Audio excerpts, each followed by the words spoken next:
It was supposed to be a perfect evening, elegant, warm, filled with laughter and wine. My company had organized a charity gala, a celebration of months of hard work. My wife, Clara, had been excited for weeks. She spent hours picking the perfect dress, a long crimson gown that shimmered under the lights, hugging her curves like it was made for her. When she stepped out of the bedroom that night, I couldn't take my eyes off her.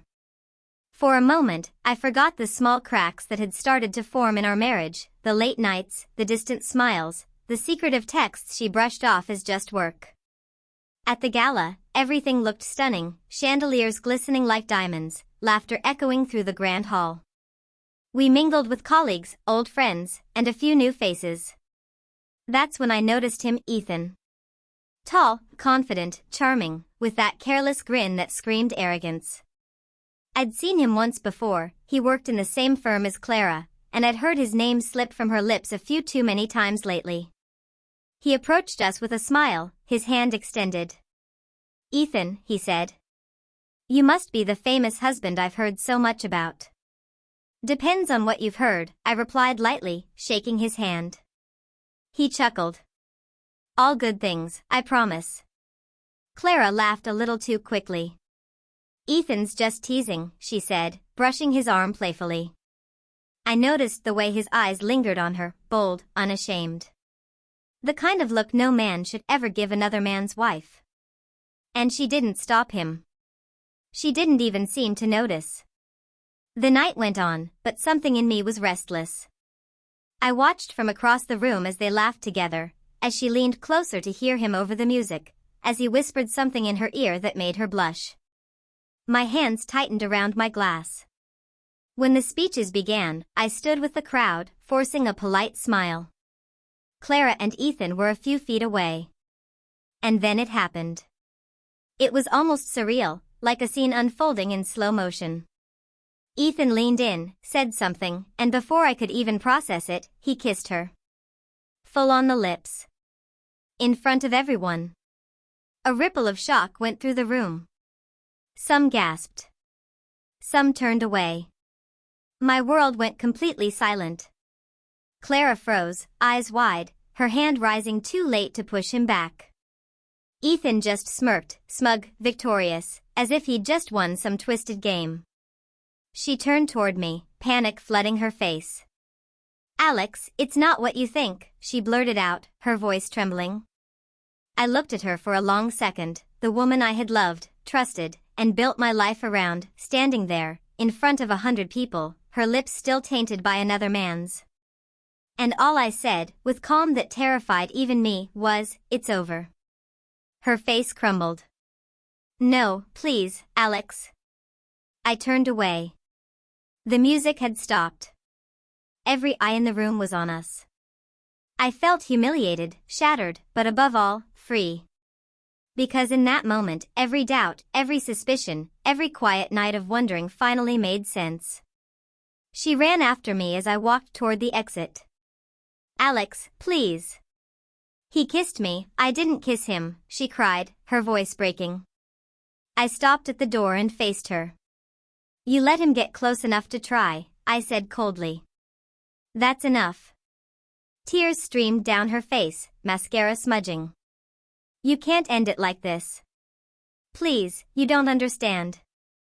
The guests watched in awkward silence, whispers floating through the air. I could see pity in their eyes, but I didn't care. I'd been humiliated once already, I wouldn't stand there for more.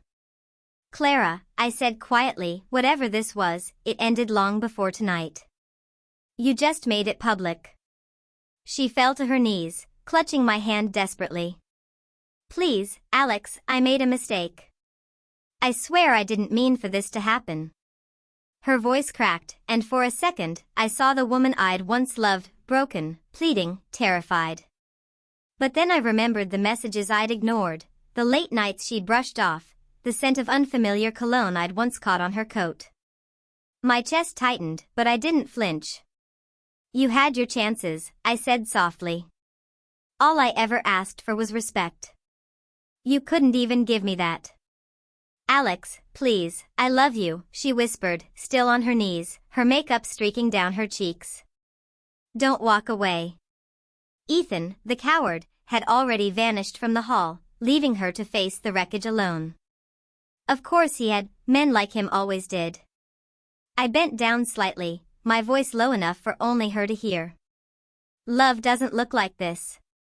Not in front of everyone. Not like that. Then I straightened, loosened my tie, and walked out without another word. Outside, the cool night air hit my face. I could still hear the muffled chaos inside, her crying, people whispering, trying to make sense of what had just happened. But I didn't turn back.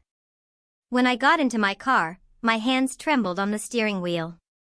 Anger, heartbreak, disbelief, it all mixed into something heavy and hollow.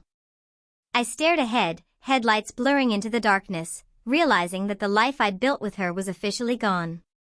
Later that night, she called. Dozens of times.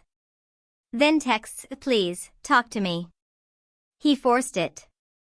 I swear it wasn't like that. I didn't respond.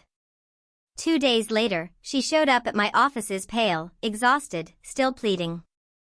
Alex, please, it was nothing. You can't just throw everything away over one stupid mistake. I looked at her, calm but distant. It wasn't one mistake, Clara. It was the pattern that led to it. She broke down again, right there in my office lobby, on her knees, tears falling onto the marble floor. I'll do anything. Just don't end us like this. People were staring. My coworkers whispered. But I didn't care about the spectacle anymore. The real humiliation had already happened at that gala. I gently took her hand, lifted her up, and said softly, you should save your apologies for yourself. Because the man you're begging for, he doesn't exist anymore. And I walked away again. For good this time.